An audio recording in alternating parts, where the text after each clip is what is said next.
नमस्कार मित्रांनो. आज आपण वेब पेज डिझायनिंगमध्ये HTML लँग्वेजमध्ये मार्क्यू टॅगचा वापर बघणार आहोत. हे बघा, अशा प्रकारचं एक बॅकग्राऊंड आपण घेतलेलं आहे, त्याच्यामध्ये इमेजसुद्धा घेतलेली आहे.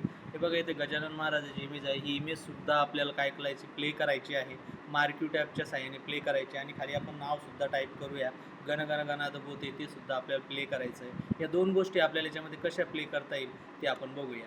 हे बघा, डेस्कटॉपवरती सेव्ह करून ठेवलेले बॅकग्राऊंड नावाची एक इमेज आहे. HTMLमध्ये ओपन करूया, तिला ओपन विथ नोटपॅडमध्ये कोडिंग करण्यासाठी. हे बघा, अगोदरची कोडिंग त्यामध्ये केलेली आहे, बॅकग्राऊंड घेतलेला आहे आणि एक इमेज आपण घेतलेली आहे. तर जी इमेज आपल्याला प्ले करायची आहे, त्या इमेजच्या अगोदर आपण मार्क्यू टॅग वापरूया. MARQUE, मार्क्यूचं स्पेलिंग बरोबर टाईप करायचं. MARQUE. मार्क्यू आपण चालू केलेलं आहे आणि जे इमेज ज्या ठिकाणी संपलेली आहे त्या इमेजचं कोडिंग त्यानंतर तिथे आपल्याला मार्क्यू क्लोज करायचं आहे. MARQUE, बस, बाकी काहीही करायचं नाही. मार्क्यू स्पेलिंग सुरुवातीला टाकायचं, मार्क्यू स्पेलिंग शेवटी टाकायचं.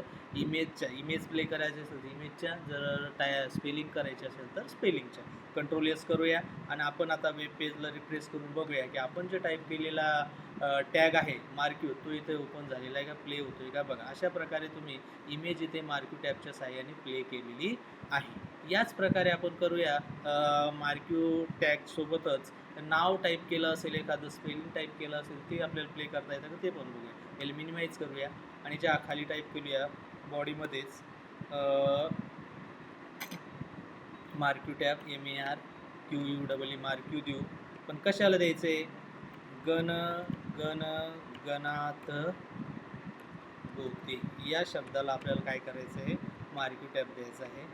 MARQUE, मार्क्यू क्लोज केलं आपण. कंट्रोल एस सेव्ह करा आणि प्ले करून रिप्रेस करून बघूया. गणगण गणात स्पेलिंग, गणगण गणात बोते स्पेलिंग तिथे आलेले का आपण चेक करूया. हे बघा, गणगण गणात बोते स्पेलिंग आलेलं आहे, पण त्याच्यामध्ये बघा ब्लॅक कलरचं आलेलं आहे, त्यामध्ये आपल्याला पाहिजे तसं ते डिस्प्ले होत नाही. त्यासाठी तुम्हाला ते त्याचं कोडिंग करावं लागेल. फॉन्ट साईज, फॉन्ट कलर द्यावा आपण त्याला. FONT font, COLOR colour, font colour देऊया त्याला आपण व्हाईट देऊया, म्हणजे आपल्याला व्हाईट किंवा येलो देऊया. YLLOW, येलो म्हणजे तो आपल्याला काय होईल दिसेल.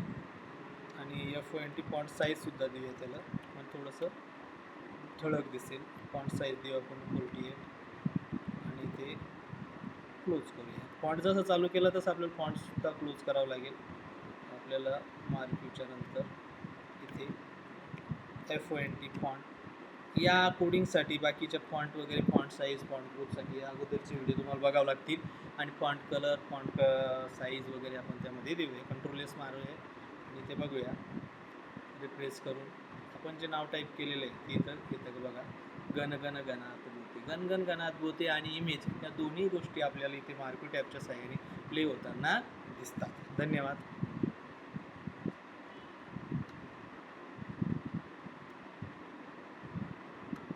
नमस्कार मित्रांनो. आज आपण वेब पेज डिझायनिंगमध्ये HTML लँग्वेजमध्ये मार्क्यू टॅगचा वापर बघणार आहोत. हे बघा, अशा प्रकारचं एक बॅकग्राऊंड आपण घेतलेलं आहे, त्याच्यामध्ये इमेजसुद्धा घेतलेली. हे बघा, इथे गजानन महाराजाची इमेज आहे. ही इमेजसुद्धा आपल्याला काय करायची, प्ले करायची आहे, मार्क्यू टॅबच्या साहाय्याने प्ले करायची. आणि खाली आपण नावसुद्धा टाईप करूया, गण गण गणात बोते, ते सुद्धा आपल्याला प्ले करायचं आहे. या दोन गोष्टी आपल्याला याच्यामध्ये कशा प्ले करता येईल ते आपण बघूया. हे बघा, डेस्कटॉपवरती सेव्ह करून ठेवलेले बॅकग्राऊंड नावाची एक इमेज आहे. HTMLमध्ये ओपन करूया, तिला ओपन विथ नोटपॅडमध्ये कोडिंग करण्यासाठी. हे बघा, अगोदरची कोडिंग त्यामध्ये केलेली आहे, बॅकग्राऊंड घेतलेला आहे आणि एक इमेज आपण घेतलेली आहे. तर जी इमेज आपल्याला प्ले करायची आहे, त्या इमेजच्या अगोदर आपण मार्क्यू टॅग वापरूया. MARQUE,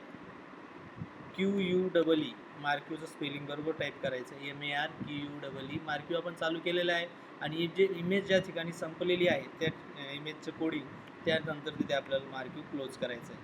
MARQUE, बस, बाकी काहीही करायचं नाही. मार्क्यू स्पेलिंग सुरुवातीला टाकायचं, मार्क्यू स्पेलिंग शेवटी टाकायचं. इमेज प्ले करायची असेल तर इमेजच्या, जर स्पेलिंग करायची असेल तर स्पेलिंगच्या. कंट्रोल एस करूया आणि आपण आता वेब पेजला रिफ्रेश करून बघूया की आपण जे टाईप केलेला टॅग आहे मार्क्यू, तो इथे ओपन झालेला आहे का, प्ले होतोय का बघा. अशा प्रकारे तुम्ही इमेज इथे मार्क्यू टॅबच्या साहाय्याने प्ले केलेली आहे. याच प्रकारे आपण करूया मार्क्यू टॅग सोबतच नाव टाईप केलं असेल, एखादं स्पेलिंग टाईप केलं असेल ते आपल्याला प्ले करता येतं का ते पण बघूया. याला मिनिमाइज करूया आणि ज्या खाली टाईप करूया बॉडीमध्येच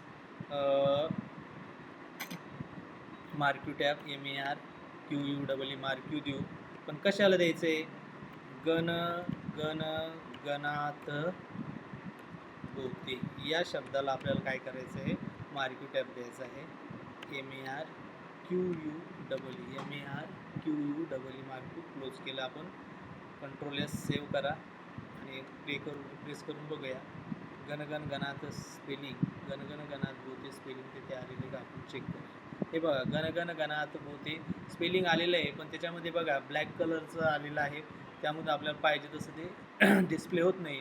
त्यासाठी तुम्हाला ते त्याचं कोडिंग करावं लागेल. फॉन्ट साईज फॉन्ट कलर द्यावा आपण त्याला. FONT font COLOR colour font colour देऊया त्याला आपण. व्हाईट देऊया, म्हणजे आपल्याला व्हाईट किंवा येलो देऊया. YLLOW येलो म्हणजे तो आपल्याला काय होईल दिसेल. आणि FONT फॉन्ट साईजसुद्धा देऊया त्याला, मग थोडंसं ठळक दिसेल. फॉन्ट साईज देऊ आपण 48 आणि ते क्लोज करूया. फॉन्ट जसं चालू केलं तसं आपल्याला फॉन्टसुद्धा क्लोज करावं लागेल. आपल्याला मार्क्यूच्या नंतर इथे FONT फॉन्ट या कोडिंगसाठी बाकीच्या फॉन्ट वगैरे फॉन्ट साईज फॉन्ट ग्रुपसाठी या अगोदरचे व्हिडिओ तुम्हाला बघावं लागतील. आणि फॉन्ट कलर फॉन्ट साईज वगैरे आपण त्यामध्ये देऊया. कंट्रोल S मारूया आणि ते बघूया. रिप्रेस करून आपण जे नाव टाईप केलेलं आहे ते इथं येतं बघा. गणगण गणात भोवती गणगण गणात भोवती आणि इमेज या दोन्ही गोष्टी आपल्याला इथे मार्क्यू टॅबच्या साहाय्याने प्ले होताना दिसतात. धन्यवाद.